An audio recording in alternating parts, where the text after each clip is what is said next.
Hello folks, welcome back to the latest video in my Conan Exiles playthrough series. In the last video, I picked up a foal up at an island downriver on Noob River and showed you one point of interest. I decided to stop here and show you another. Here at the Sentinels, these giant statues of the giant race, which are really cool. Over there, we can see there's a campfire. There's somebody that you can talk to pick up, I believe it's the polite clap emote.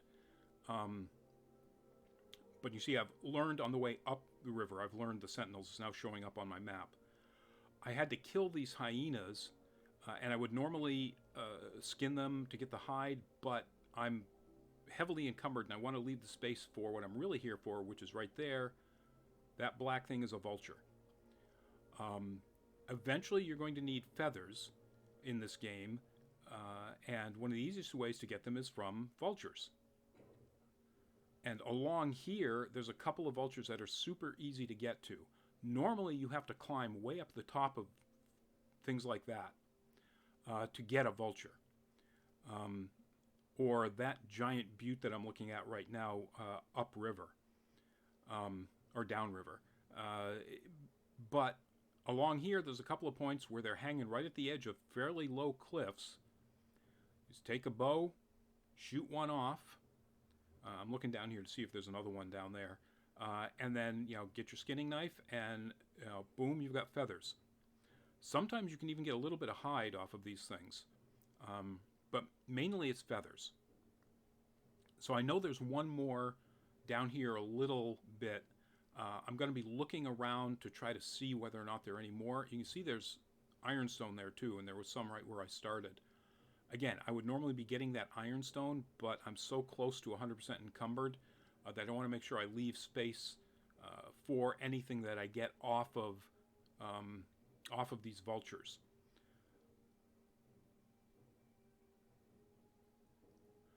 So one other thing to point out that we haven't run across yet.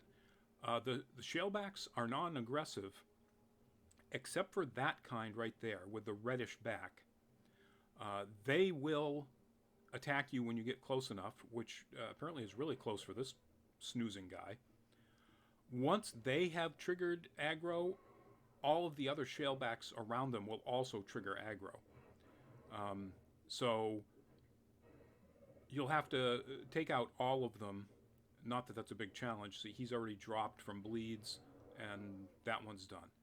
I would normally skin these to get their hides and savory flesh to make grilled steak. But again, I'm encumbered. I want to save the space. You can see there's another vulture right there in front of me, right at the edge of that cliff, right above that tree. I'll take a power shot. These things have so little hit points that you can do this with, bone arrows or flint head arrows. Now, I'm not going to get too close to this pond because on the far side of that pond is a 3-skull crocodile boss, a giant crocodile. He hasn't spawned in yet, so you can't really see him. But there's also a lot of other crocs, just regular crocs, around the pond, and they're not particularly dangerous at this point, but I just don't want to deal with them right now. So I'm going to be careful when I come around here and get some more feathers off of this dead vulture. All right, there's one other thing I want to show you down here, and that is, I'm looking around to see if there's any more vultures along here. There aren't. At least that I recall, and not that I see. Maybe if I got up a little bit higher, there might be some at those higher points, but that's not what I was showing you. I was showing you how you can get some. There are some on those bluffs right in front of me. Actually, should have gone over there and killed some of them. Of course, there's a croc. There's always crocs along the river. They do spawn in the same spot, but what I'm really going for here is, a drink. Right in front of me is one of those Tier 4 named Noob River fighters. Always spawns in this area. when you get close enough, it triggers their attack on these shellbacks that are there. And so I'm going to see if I get anything of any value off of this guy. And that is this game's version of a fatality and execution. I usually have that turned off because I just find them annoying. But that shows you what it looks like. All right. He didn't have anything worth anything on him. I'm going to swim down river. I will take a break here, and I will catch you when I'm down at my base. All right, folks, welcome back. I'm now back at my base, and I am going to try to figure out where I want to put my stable, and then put the foal in there and start turning that foal into a full-fledged adult horse. There is a journey that you can take here, which is this one, Outrider. I never do it. I did it, I think, the first time. The reward is a reinforced lance, and to complete it, you have to do some lance work. I hate lances. Using a lance and mounted combat in this game, to me, is just pointless. There may be people who love it. That's good on them. I just really don't care for mounted combat in here. So I'm not going to waste my time going through all of the journey steps to get that one reward that I just don't want. But I do need to learn how to make the stable. So I have to come down here to Thrall Taker, and you can see Stable Master. I think I'm also going to learn a whole bunch of things that I can learn here now, like Apprentice Tinker. Eventually I'll want to make a Tinker's Bench. The box there, the large chest, is sort of your go-to chest for most of the rest of the game. I'm going to learn how to make the improved campfire, which I could have learned quite a while ago. But again, that's just way more storage spaces for you to put things in to cook. And I'm going to learn how to make the healing wraps for when I get my alchemist bench. I think that's pretty much it. I'm going to take a look to see if there's anything under armor. I am going to learn the savage armors, because it will teach me those things right there, the Hyperborean slave armor. I'm also going to, I believe, if I scroll back up, yeah, I'm going to learn this Savage Collection, which is a mod collection. It gives me really interesting looking pieces of armor, including those bikini sets that I can use for fighters, or crafters, I guess, once I learned the illusion system in sorcery, and I learned how to make a saddle. And I think that's pretty much it. I also learned here how to make an iron targ. I'm going to start using one-handed weapon and shield, because it's a really useful tool, frankly, whether you're using an agility weapon like the steel short sword or a strength-based weapon like a mace. So normally when I build a base at this location, I will either put the wheel of recruitment platform on this side or the other side, and then the stable always goes on the other side, because the stable is pretty big too. I could put it over here, but that would wind up probably stopping the spawn of those stone nodes and the trees. Once I put it here, it's definitely going to interfere with that node, because it's going to go right basically where that is. But I'm fine with that. And I'll go ahead and just grab whatever I can off of these nodes. Not really sure what I'm looking for here. Oh, I know what it was. I was so encumbered I need to drop stuff off, including the foal. So I'm just going to put in the box there. And all that ironstone, I can get that going. All right, so now I can go back out and clear off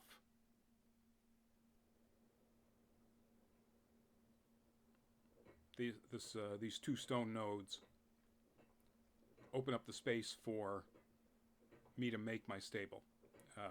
4 stone nodes. All right.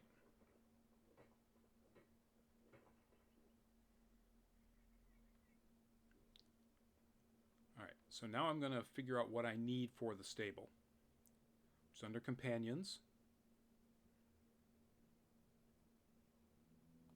And I need brick, shaped wood, and twine, and I've not made any of those yet. Now, I have all of the workstations.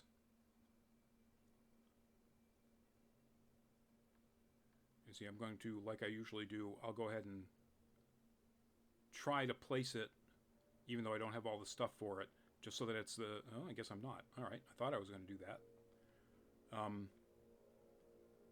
Usually I do that, so it's the next thing that shows up, or the first thing that shows up. Oh, apparently I haven't made a carpenter's bench. That's what it is. All right, so I need to make a carpenter's bench. I need more wood. I might as well just go ahead and use my pickaxe to get wood here instead of taking stuff that's I've already stored in the box. I mean, it's right here. I might as well get it. Because it's not like I'm not going to need more of this going forward. I certainly am. And I think one of the reasons why I did this is because I'll show you when I get over here. So normally, because the carpenter's bench is also a right angle device, I usually put it in that corner where the tanner's bench ends. I'm trying to figure out where to put it here, and I realized that I might as well go ahead and expand the base, or the workstation area of the base. So I'm thinking maybe I'll put it here, but no, I don't really like that. So, yeah, I realized I'm going to expand the base and stretch it out 2 by 2.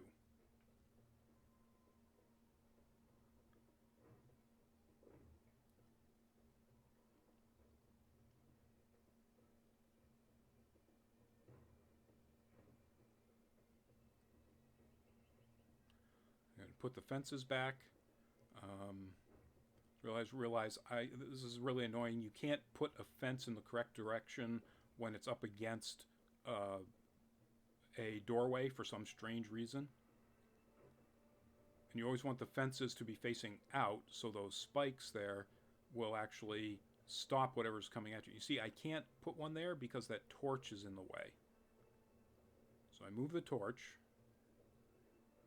There we go. I'm going to put the torch back into the corner now.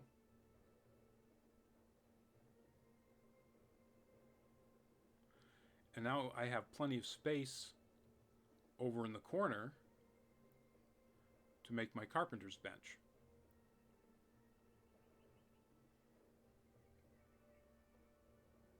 Which I'm hesitating on for some reason. I guess I decided I'm going to go out and get the wood and the stone that I need for that out here. Again, because there's no point in actually just going into my storage and utilizing the stuff that's in there.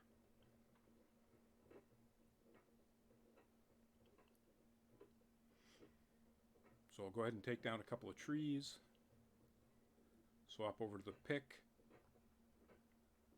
I could use the pickaxe because it's a pickaxe, so you can certainly use it on stone as well. It doesn't give you anything special using it on stone. It's no different than using a pick.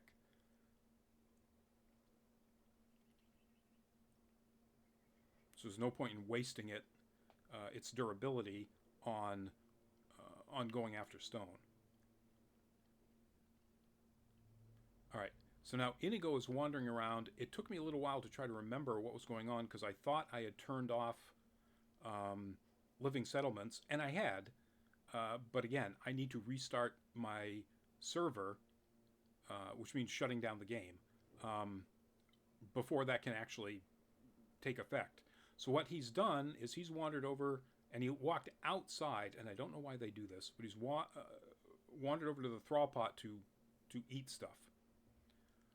I'm going to disable the thrall pot so that which is something that they added in the Age of Heroes update that put in the living settlements. You can turn things off so that thralls can no longer access them. It's a way to keep them out of your bed if they need to sleep. If you've created beds for them to sleep in, but you don't want them in your bed, you can turn that off. Or a particular chair that you like or whatever. I think the game should add like cushioned recliners so that it's your chair and nobody else is going to mess with it. So I'm putting stuff in here that I don't know why I put the bark in there. It's not going to need bark, but it's definitely going to need resin. It's going to need wood, and you need a lot of wood to make a certain amount of shaped wood. The ratio, you see I've got 2100 and it's going to make 4, so it looks like it's a 5-to-1 ratio on wood. So I'm going to also need to make brick, so I'm going to grab the stone that I already have. And once I put it in there, I realized that unfortunately ironstone always take precedent over anything else that you put in there. So I got to take the ironstone out to allow it to start making the brick.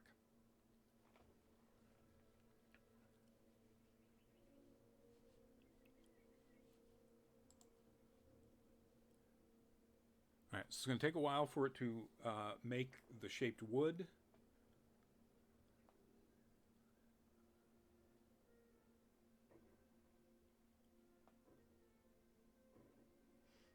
So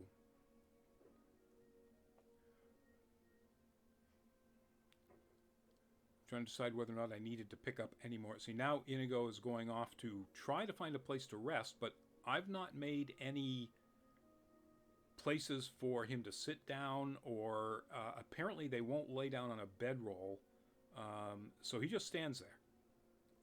And that's fine. He doesn't have to be at his crafting station for me to get the benefits of having a tier 4 crafter at the station. Again, another thing that they changed with living settlements.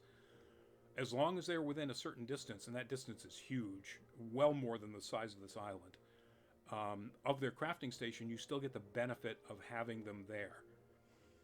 All right, so now I am checking again to see what I need. I need twine.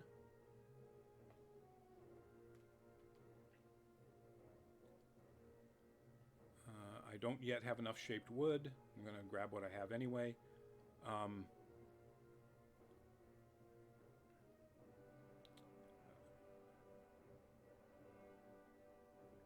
There, I have a ton of twine there, so I'm going to grab the twine that I need.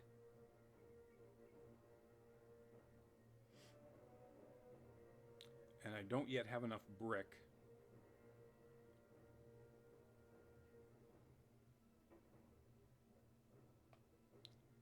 Or maybe I do, or I'm getting close enough. So I've decided I'm going to grab the foal, I'm going to grab the vines that I need to put into the stable to use as food, or fuel, if you will, to convert the foal into a full-size adult horse. I think I'm trying to decide whether or not I'm going to just stand around or cut out here and wait for the bricks to be made. But looking at my timeline here, I definitely don't cut out at this point. So I've got something in mind. And soon I'll do it, and then I'll be able to comment on it, whatever it is. Or maybe I did have enough.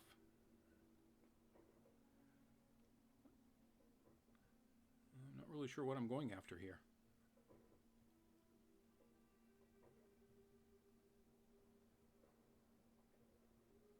Yeah, I guess I did have enough. It didn't require an awful lot. Alright, so I swap over to companions. And there we go. Alright, and you see it's enormous. It's also very tall. So once I get it sort of where I want it, and I want enough of a space that I can walk around it completely and it's not right up against my base, um, I'm going to actually sink it into the ground quite a bit. Just like at the beginning when I started the base, you can raise or lower the foundation pieces. You can do that with things like this as well. So I'm going to put into the inventory the vines and then put the foal into the spot. And you can see now down in the lower right, it's showing that it is crafting a horse. And it's also showing that it is not doing it very quickly. This takes a while, a good long while.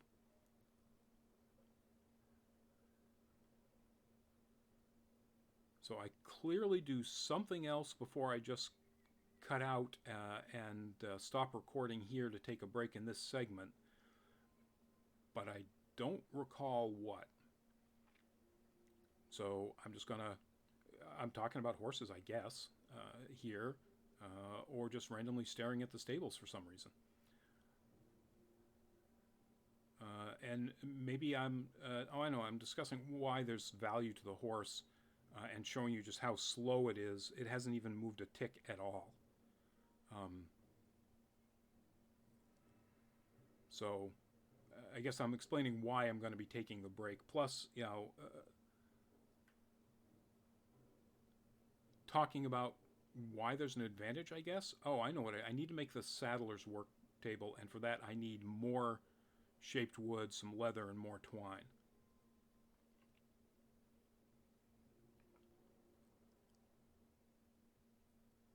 But I'm going to do that in the next segment, or in between segments, as I recall.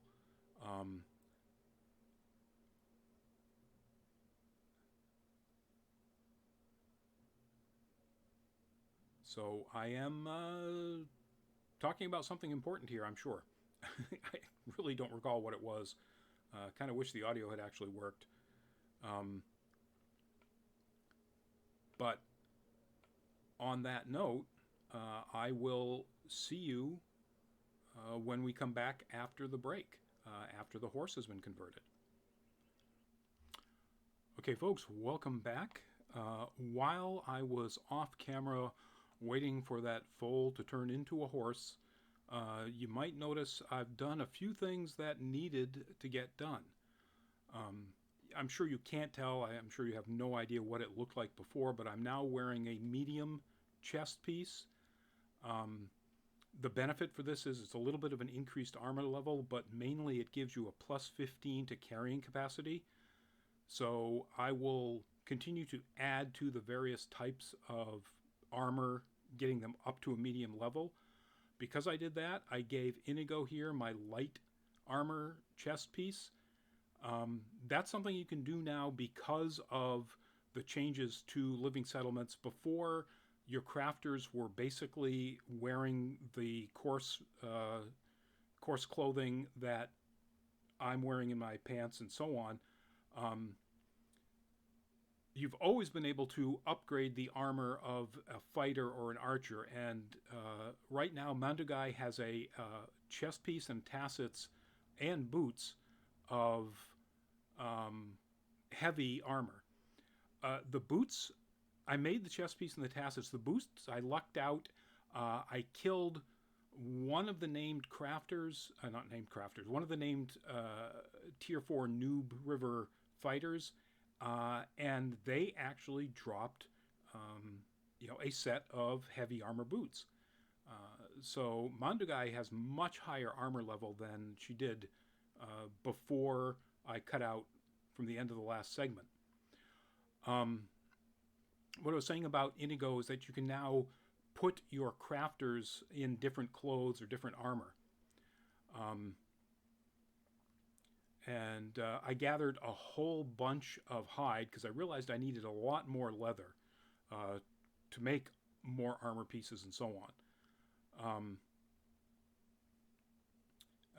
I guess I must have also found when I killed that named fighter another chest piece of heavy armor, which I could wear. It would really boost up my armor level. But realistically, I want the carrying capacity more than I want the extra armor. So I just crafted a set of heavy gauntlets for Mandugai, and now aside from a helmet, Mandugai is all set. I'm going to put those gloves in here, saving them up so that I can dismantle them into their component parts. It's just plant fiber, but you know, there's no reason to throw them out. When you look over there, you can see I now have a horse in the stable. So I am going to get the horse and place the horse out on the landscape. I'm going to have Mandugai follow me.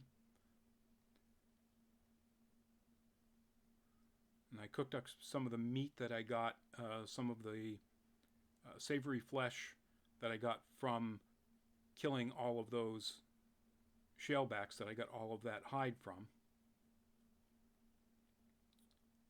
Load Mandugai back up and then put the rest of it over here. Save some for myself.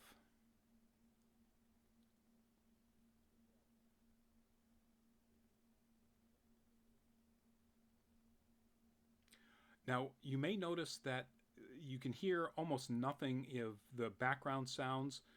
That's because at this point, I didn't actually completely lose audio. I had tried to fix it, but even though I boosted the gain all the way up 100%, it wasn't very good. So I just, in this re-recording, I've brought the sound of the video that's playing in the background down to almost nothing. I'm showing here that when you've got a horse and some feed in the stable, the horse will produce dung. The dung is actually pretty useful. You can use it to make compost, which would be very helpful for when you want to try to grow different kinds of plants for use in alchemy or cooking. You can make compost once you open up the whole farming crafting stage. All right, so I grabbed the horse.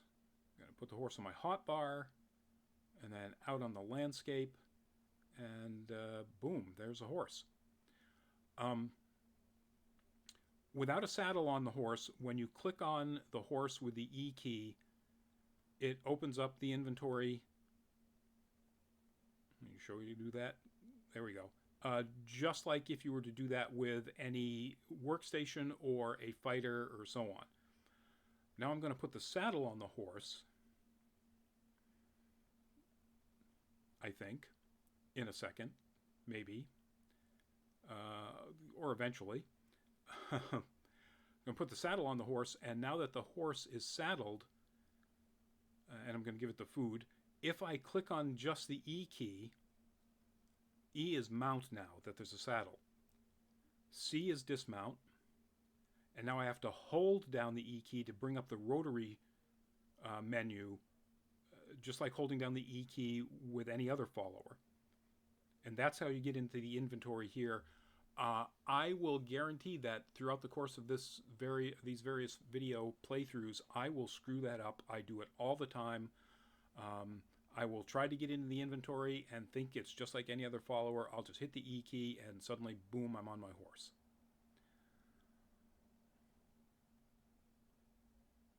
So I'm going to have horse stand guard here for whatever reason. I'm not really sure why. I guess I'm going to make sure that I'm ready for going back up to Sepper Maru, up there.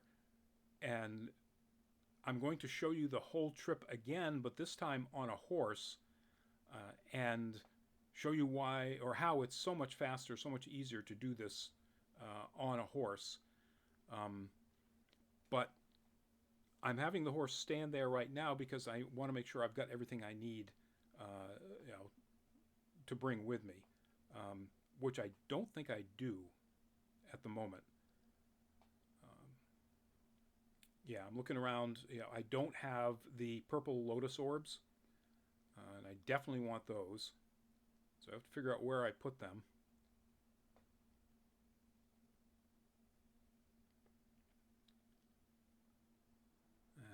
Obviously right there. I'll grab those. And I realized that I did not put the shredded roast that I in here like I thought I had.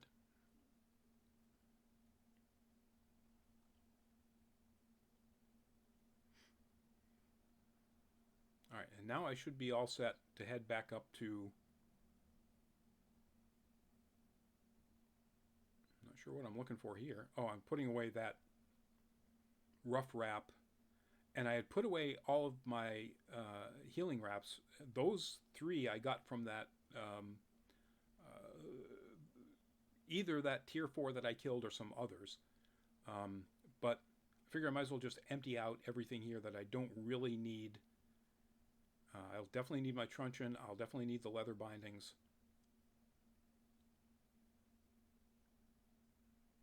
We'll grab the other leather bindings as a spare.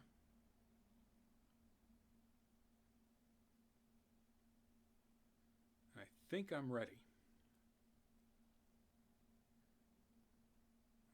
Basically load up on water and food. So I'm 100% on everything. Now you can ride a horse, and make it swim across open water. It's even slower than when you're swimming. So I'm just going to have the horse follow me, just like a follower. So now I have my fighter follower and my mount follower. If I had a pet, I could have a pet follower, and that would be the three things that you can have follow you. I'm going to go over here and we'll take out Mr. Crocodile. And one of the other advantages of the horse is, for some reason, things love to attack the horse. So, the horse is also really handy as a tank, essentially drawing aggro.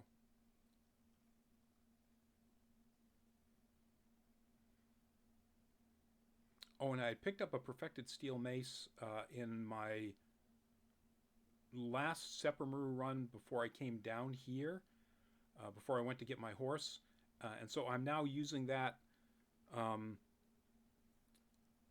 Right now I've got my daggers and a perfected steel mace and my iron targ for a shield.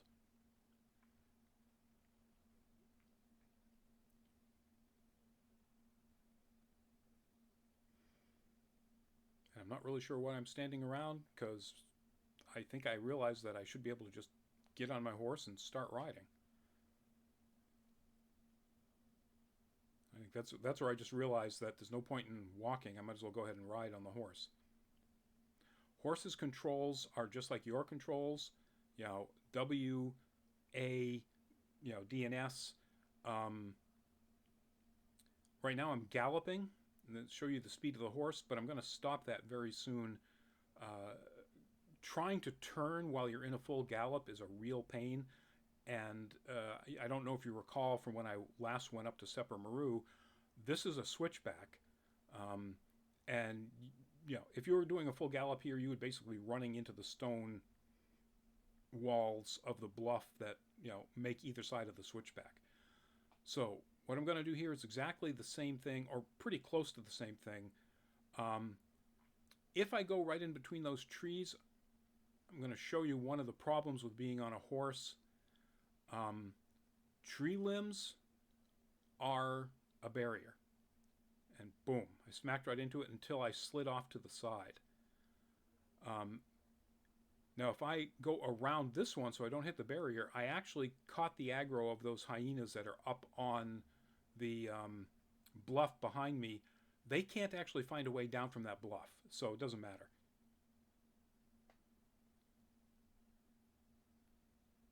And again, on the horse, it becomes quite a bit more difficult to maneuver around things. Like I'm stuck on that little tiny rock, and now I'm stuck on the cactus. Whereas if I was just running, I could run right around all that stuff without a hesitation. Because of that, sometimes you will catch the aggro of that hyena. I didn't this time.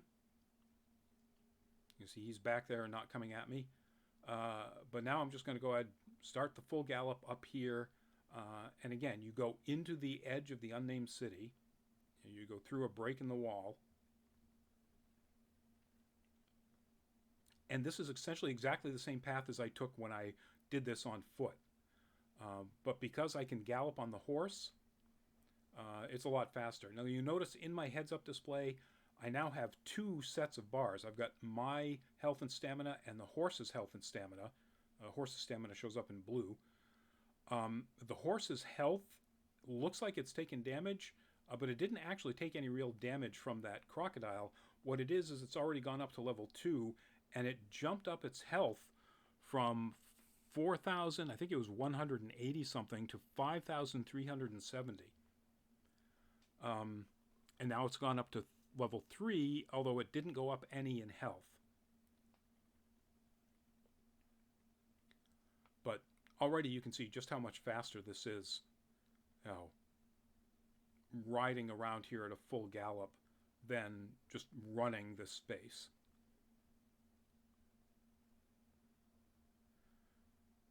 Now, it will reduce your horse's stamina pretty quickly, but the horse also recovers pretty quickly. And as the horse levels up, its stamina pool will level up. Depending upon what kind of food you give it, that will determine what stats grow the fastest. I think the vines are like strength and vitality. And I would look in the horse's inventory to tell you that right now, but again, I'm re-recording this audio over a video that's playing, so I can't do that. I can't interact with the game like I normally would. So you can see we're already almost at my base.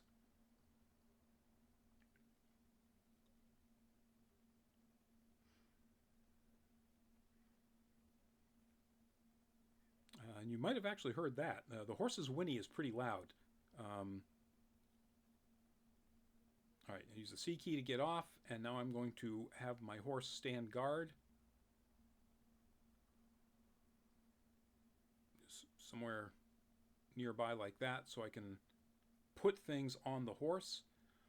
While I'm here, before I go off and go after any more crafters in Sepra Maru, Mondugai and I will go after some rhinoceroses.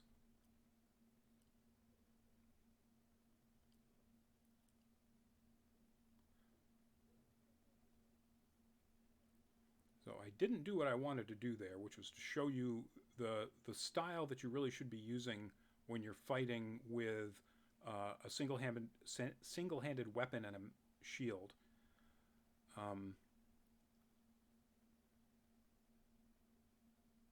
Yeah, I decided I was going to give Mondugai the poignards back from me, and I'll take the short sword. So now I have two single-handed weapons that I can use with the shield. Plus, it gives Mondugai the weapon that will give a bleed.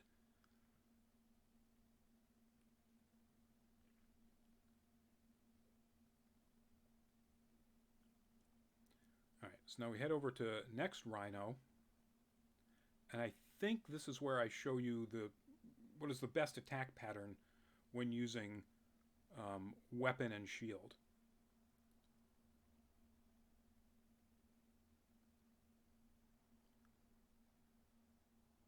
Which is light attack, heavy attack, and that ends with a shield smash. That does damage. Your shields do damage when you smash somebody with them, but it also knocks back or knocks down your opponent. In this case, the Rhino was dead either right before or when I hit it with the shield. But if that wasn't the case, if this was an opponent that had more hit points, when you do that shield smash, it either stuns them, knocks them back, or knocks them down. And that gives you and or your companion an opportunity to just continue to whack them while they're down, where they can't attack you. So again, as you see, good reason to have the horse here. I'm going to go ahead and put Mondugai here, stand guard, while I go look for And I'm going to cut it right here. I think this is the end of the entire video run, so thank you all. Please do like the video, subscribe to Nerd Caliber. If you didn't like the video, give us that thumbs down so we get the engagement. Either way is good for us. We'll see you in the next video. Have fun, stay safe, bye-bye.